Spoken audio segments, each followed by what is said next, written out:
Hello guys, कैसे हैं आप सब। एक बार फिर से स्वागत है आपका अपने यूट्यूब चैनल एनी एग्ज़ाम में। गाइस, ये MC Chandigarh most expected question paper का पार्ट 15 है, जो कि आपके अपकमिंग एग्जाम फायरमैन, क्लर्क और पटवारी के लिए इंपॉर्टेंट है। तो इस वीडियो को एंड तक ज़रूर देखिएगा, और अगर आपको ये वीडियो पसंद आए तो प्लीज़ इसको लाइक कीजिएगा और सब्सक्राइब कीजिएगा हमारे चैनल को एनी एग्ज़ाम इसी तरह की और वीडियोज़ के लिए।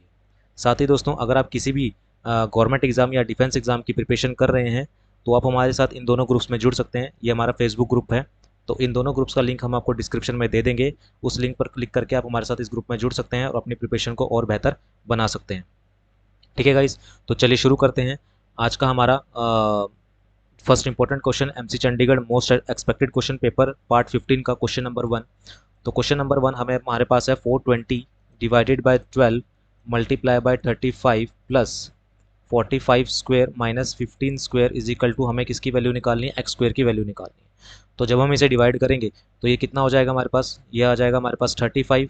35 पे एग्जैक्ट चला जाएगा तो ये कितना बन जाएगा 35 का स्क्वायर, 35 इंटू 35, 35 का स्क्वायर प्लस ए स्क्वायर माइनस बी स्क्वायर। हमने आपको बता रखा है कि ए स्क्वायर माइनस बी स्क्वायर का फॉर्मूला क्या होता है, ए प्लस बी और ए माइनस बी इंटू ए माइनस बी। तो 45 प्लस 16 15 कितना हुआ, 60 हुआ, मल्टीप्लाई 45 माइनस 15 कितना हुआ, 30 हुआ।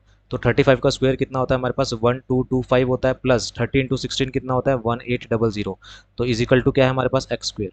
तो ये कितना आ जाएगा हमारे पास, ये आ जाएगा हमारे पास 3000 इजिकल टू 3025 आ जाएगा, और 3205 इजिकल टू एक्स स्क्वायर। तो एक्स की वैल्यू कितनी आ जाएगी, अंडर रूट 3025, और 3025 का अंडर रूट कितना होता है हमारे पास 55 होता है। यानी कि ऑप्शन बी हमारे पास क्या हो जाएगा, इसका करेक्ट आंसर हो जाएगा, ऑप्शन बी इसका सही हो जाएगा। ठीक है गाइज, तो 70% 1% लोगों ने इसका सही आंसर किया है। नाउ नेक्स्ट क्वेश्चन पे बढ़ते हैं। Next question is average run scored by a batsman. एक बैट्समैन के द्वारा जो एवरेज रन स्कोर किया गया 14 मैचेस में, वो कितना था 39। नेक्स्ट 12 मैचेस ने जो उसने एवरेज रन जो स्कोर किया वो किया 31। Find the average score in all the 26 matches. तो 26 मैचेस का मेरे को स्कोर निकालना है। तो यहाँ हमने लिखा, हम इसको जेएसएम मेथड से करेंगे। जेएसएम मेथड से हमने लास्ट वीडियो में क्वेश्चन किए थे। तो जेएसएम मेथड हमने यहाँ लिखा पहले 14 मैचेस और 12 मैचेस, फिर हमने यहाँ लिखा इनकी एवरेज। इनकी एवरेज कितने हैं, तो 14 मैचेस की जो एवरेज है वो है 39, और 12 मैचेस की जो एवरेज है वो है 31। तो हमने फिर यहाँ पर लिखा एक्स्ट्रा। यहाँ पर हमने क्या लिखा, एक्स्ट्रा। एक्स्ट्रा पहले हम लिखेंगे जेएसएम में हम क्या लिखते हैं, जूनियर सेटिस्फेक्शन मेथड। यानी कि 39 और 31 में से जूनियर क्या है, 31 है। यानी कि 26 की जो एवरेज होगी वो 31 होगी या 31 से ग्रेटर होगी, ये तो हमें पता लग गया। ठीक है, तो 31 हम यहाँ से छोड़ देंगे। तो एक्स्ट्रा कितना बचा, हम क्या करेंगे 39 में से 31 को लेस कर देंगे तो कितना आ जाएगा 8। यानी कि एक मैच पे 8 एक्स्ट्रा है। तो हम यहाँ से क्या निकाल लेंगे, टोटल एक्स्ट्रा। टोटल एक्स्ट्रा कितना है हमारे पास, तो हम क्या करेंगे 8 इंटू 14 कर देंगे तो कितना आ जाएगा, क्योंकि 14 मैचों का हमें निकालना है। तो टोटल एक्स्ट्रा कितना आ जाएगा हमारे पास 112 आ जाएगा। अब इस 112 को हम इधर लेके आएंगे, जो 26 मैच है, और 26 में इसको इक्वली डिस्ट्रीब्यूट कर देंगे। तो यहाँ से कितना आ जाएगा 31 प्लस इसको डिवाइड करेंगे तो ये आपके पास आ जाएगा 4.3 आएगा। आपके पास जो डिवाइड करके आएगा वो आएगा 4.3। तो डिवाइड करके 4.3 आया, तो इसको ऐड करेंगे तो कितना आ जाएगा, ये 35.3 आ जाएगा। ठीक है, तो गाइज ये इसका आंसर हो जाएगा। यानी कि जो 26 मैसेज की जो एवरेज है वो कितनी है 35.3, इसका करेक्ट आंसर आ जाएगा। यानी कि ऑप्शन डी सही हो जाएगा। तो इस तरह से आपको क्वेश्चन कर सकते थे, और आपको इसका बेसिक मेथड से भी आप कर सकते हैं, लेकिन आपको उसके कंसेप्ट क्लियर होने चाहिए। ठीक है, नाउ नेक्स्ट क्वेश्चन पे बढ़ते हैं। Next question is, if the numerator of a fraction is increase by 25% and denominator is decrease by 50%।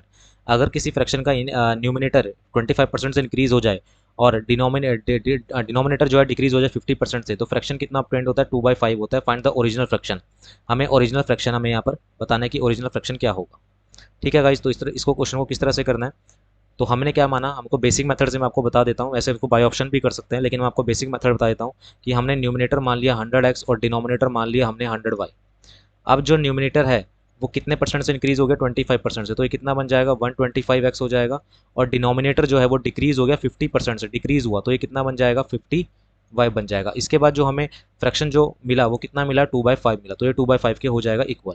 अब हम करेंगे यहाँ से क्रॉस मल्टीप्लाई, तो x बाय वाई को हमने यहीं पर रखा।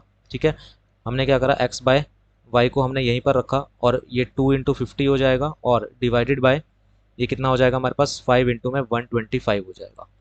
ठीक है, तो हमें फ्रैक्शन बताना है तो हम काट देंगे इसको, यहाँ से कट जाएगा 10 पे कट जाएगा ये, देन 5 पे अगेन कट जाएगा, 5 2 10। ये कितना हो जाएगा हमारे पास, ये हो जाएगा 5 2 10 एंड 5 5 25। तो कितना आ जाएगा ये 4/25। यानी कि x बाई वाई की जो वैल्यू आई वो कितनी आई 4/25, यानी कि ऑप्शन ए हमारा यहाँ पर करेक्ट हो जाएगा। ठीक है, तो इस तरह से इस क्वेश्चन को कर सकते हैं हम। नाउ नेक्स्ट क्वेश्चन पे बढ़ते हैं। Next question is if the ratio of cost price and mark price of a shirt is 9:11, कह रहा है कि कॉस्ट प्राइस जो मार्क प्राइस है, कॉस्ट प्राइस और मार्क प्राइस की जो रेशियो है वो 9:11 है। If the profit percentage and the discount percentage are same, profit percentage और डिस्काउंट परसेंटेज सेम है, फाइंड द प्रॉफिट परसेंटेज, हमें प्रॉफिट परसेंटेज निकालनी है क्या है।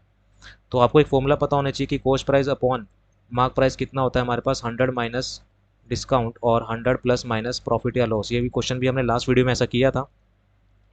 तो ये कितना हो जाएगा, कॉस्ट प्राइस कितनी है 9, मार्क प्राइस कितनी है 11, और कह रहा है कि कॉस्ट प्राइस और प्रॉफिट परसेंटेज और लॉस डिस्काउंट परसेंटेज दोनों सेम है।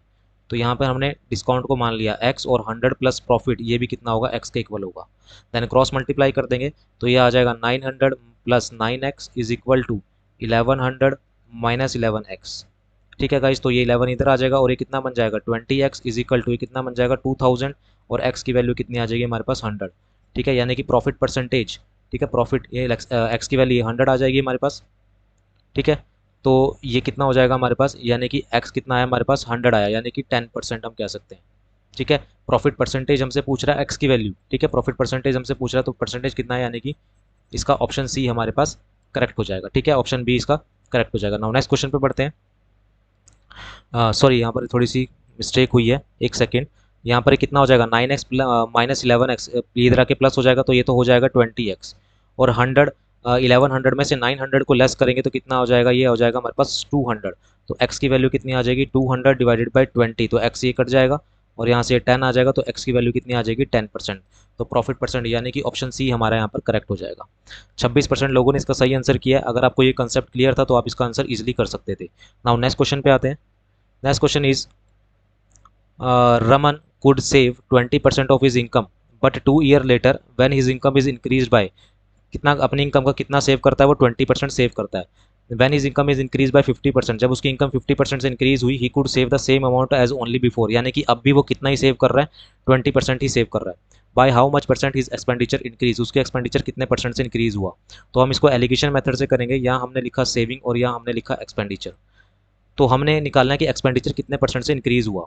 तो फर्स्ट ऑफ ऑल तो हमें पता है कि जो पहले सेव कर रहा था 20%, अब भी उतना ही सेव कर रहा है 20%। तो एक्सपेंड सेविंग में कुछ चेंज नहीं हुआ, तो सेविंग में 0% का चेंज हुआ। एक्सपेंडिचर में चेंज निकालना है, इनकम में कितना परसेंट चेंज हुआ 50% का।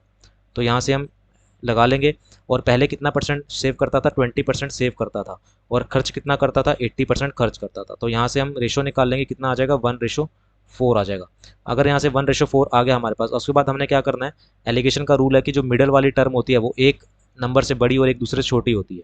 तो 50 माइनस 0 करेंगे तो ये कितना आ जाएगा हमारे पास, 50 माइनस 0 करेंगे तो यहाँ पर आ जाएगा 50, यानी कि 4 की वैल्यू किसके इक्वल है 50 के इक्वल है। हम 1 की वैल्यू निकाल लेंगे, तो 4 की वैल्यू 50 के इक्वल है, तो 1 की वैल्यू कितनी आ जाएगी हमारे पास, तो ये इसकी 1 की वैल्यू आ जाएगी 12.5 आ जाएगी। ठीक है, 12.5 आ जाएगी 1 की वैल्यू, यानी कि इस 1 की जो वैल्यू आई है वो कितनी आई है 12.5। और यहाँ पर कुछ ऐसा नंबर रहा होगा कि उसमें से हमने 50 को माइनस करा तो 12.5 बचा, तो यहाँ पर क्या रहेगा, यहाँ पर आ जाएगा 62.5 आ जाएगा। ठीक है ना, या फिर 50 प्लस 12.5 कर दो तो आपके पास कितना आ जाएगा 62.5, यानी कि एक्सपेंडिचर में कितना चेंज हुआ 62.5 का, यानी कि ऑप्शन ए हमारे पास इसका करेक्ट हो जाएगा। नाउ नेक्स्ट क्वेश्चन पे बढ़ते हैं। तो गाइज ये थे हमारे मैथ के मोस्ट इंपॉर्टेंट क्वेश्चंस। कंसेप्ट आपके क्लियर होने चाहिए तभी आपको ये क्वेश्चन समझ आएंगे। अगर कंसेप्ट क्लियर नहीं है तो गाइज आपको एग्जाम में भी दिक्कत होने वाली है फिर। ठीक है, अब हम बढ़ते हैं हमारे पास जीके के मोस्ट इंपॉर्टेंट क्वेश्चंस के ऊपर। हॉर्नबिल फेस्टिवल, जो हॉर्नबिल फेस्टिवल है वो कौन सी स्टेट में मनाया जाता है, which of the following state celebrate किया जाता है, वो किया जाता है गाइज नागालैंड में। नागालैंड में हॉर्नबिल फेस्टिवल है वो सेलिब्रेट किया जाता है, ऑप्शन ए इसका करेक्ट हो जाएगा। नाउ नेक्स्ट क्वेश्चन पे आते हैं। ये कुछ हमने पंजाब की जो जीके है, चंडीगढ़ और पंजाब कैपिटल है उसकी, तो क्वेश्चन आ सकते हैं वहाँ से भी। Who is known as the शेर ए Punjab and lion of Punjab, शेर ए पंजाब और लायन ऑफ पंजाब के नाम से किसे जाना जाता है, तो जाना जाता है महाराजा रणजीत सिंह को शेर ए पंजाब और लायन ऑफ पंजाब के नाम से जाना जाता है, ऑप्शन बी इसका करेक्ट हो जाएगा। नाउ नेक्स्ट क्वेश्चन पे आते हैं। Next question is when was Punjabi celebrated as an official language in Punjab, Punjabi language को कब डिक्लेयर किया गया, ऑफिशियल लैंग्वेज के रूप में कब डिक्लेयर किया गया, ये किया गया था 1966 को, 1966 में पंजाबी को ऑफिशियल लैंग्वेज डिक्लेयर किया गया था। नाउ नेक्स्ट क्वेश्चन पे आते हैं।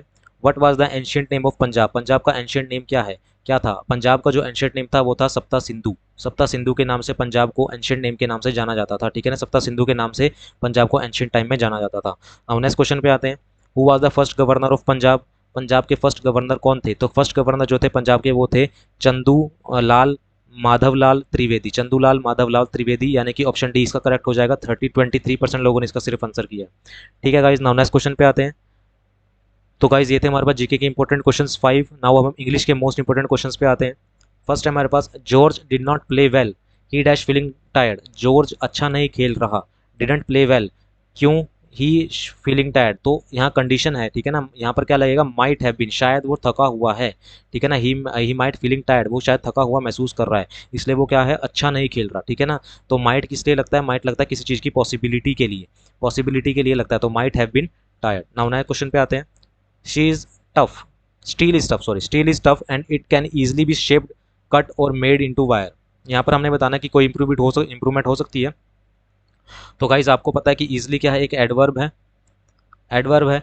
ईजिली बी शेप्ड, तो शेप के लिए हमने क्या लगा रखा है, ईजिली लगा रखा है। एडवर्ब को मॉडिफाई करने के लिए, यानी कि जो यहाँ पर शेप्ड है उसको मॉडिफाई करने के लिए हमने क्या लगा रखा है, ईजिली लगा रखा है।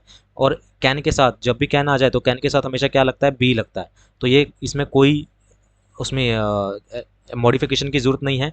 तो steel is tough and it can easily be shaped, cut और मेड इनटू वायर, ये ऑप्शन डी इसका करेक्ट हो जाएगा। नाउ नेक्स्ट क्वेश्चन पे आते हैं। All charges against them were withdrawn after the prosecution case collapsed.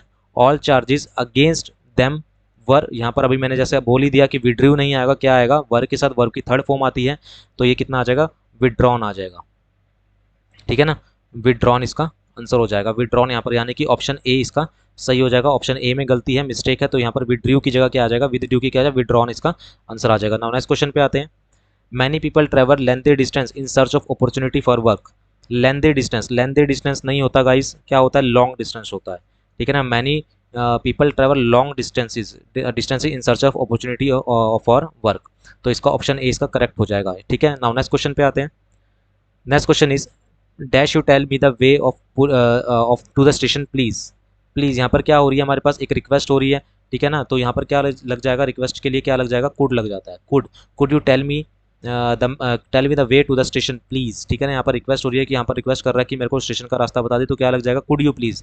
तो रिक्वेस्ट के लिए हम क्या लगाते हैं, could you tell me the way to the station please, ठीक है। माइट लगता है, आपको पता है कि पॉसिबिलिटी के लिए लगता है। मस्ट होता है हमारे पे जो ऑब्लिगिटी होती है, जो हमें करना ही करना है, जो कंपलसरी है, तो यहाँ पर ऑप्शन बी इसका करेक्ट हो जाएगा।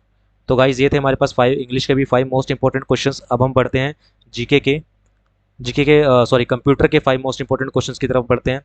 कह रहा है कि a program that infect other program by modifying them, ठीक है ना, एक प्रोग्राम जो इन्फेक्ट कर देता है दूसरे प्रोग्राम को, other programs by modifying them is known as, वो क्या कहते हैं, उसको बोलते हैं virus.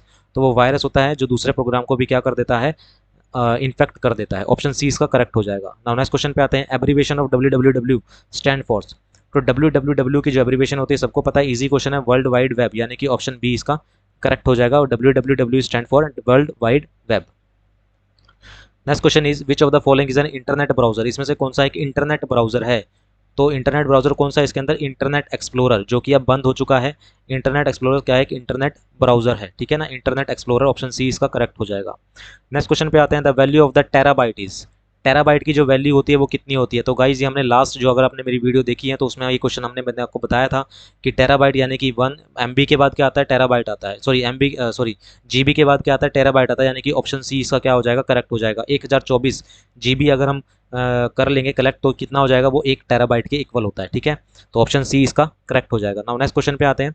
Which of the following is not a malware. इसमें से कौन सा मालवेयर नहीं है, या फिर हम कहें जो हमारे जो कंप्यूटर को उसको नुकसान नहीं पहुंचाता, तो वो क्या होते हैं, कुकीज़, ठीक है ना। ये जब हम नेट चलाते हैं तो वहाँ पर ये लिखा आता है कुकीज़, आपको दिखा होगा कि कुकीज़ इसको ऑन करो वगैरह वगैरह, ठीक है ना। तो ये इसका ऑप्शन सी क्या हो जाएगा हमारे पास, ये मालवेयर नहीं होता, तो सी क्या हो जाएगा, फाइल्स होती हैं छोटी छोटी, तो मालवेयर नहीं होता, क्या होता है, ऑप्शन सी इसका सही हो जाएगा, कुकीज़ इसका सही आंसर हो जाएगा।